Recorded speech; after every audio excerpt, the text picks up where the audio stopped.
යාළුවනේ අපි හැමෝගෙම ජීවිතවල පොඩි paludu තියෙනව නේද?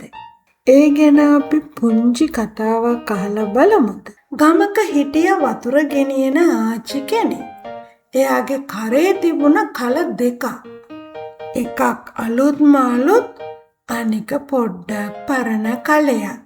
ඒකේ පොඩි හිලක් තිබුණා. අලුත් කලේ හැමදාම පිරිලම ගෙදරට යනවා. පැලුන කලේ භාගයක් විතර පාරේදී අර හිලෙන් වැටෙනවා. අලුත් කලේ පැලුන කලේට hina වෙනවා. ඔයාගේ වැඩක් නෑ. දවසක් පැලුන කලේ ආච්චිට කියනවා මට සමාවෙන්න.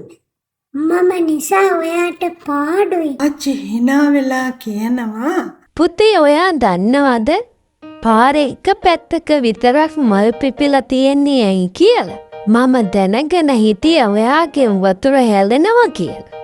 ඒ හින්දා මම ඒ පැත්තේ මල්ලට හිටෙව්වා.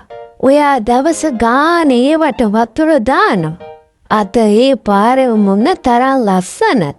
paludu කලේට තේරුණා තමන්ගේ අඩුපාඩුවම තමයි ලෝකෙට ලස්සනක් කරලා තියෙන්නේ කියලා. අපි හැමෝගෙම පොඩි paludu තියෙනවා. වයස අමතක වෙන එක. ඒ paluduවෙන්ම තමයි කෙනෙක්ගේ ජීවිතේ මල් පිපෙන්නේ.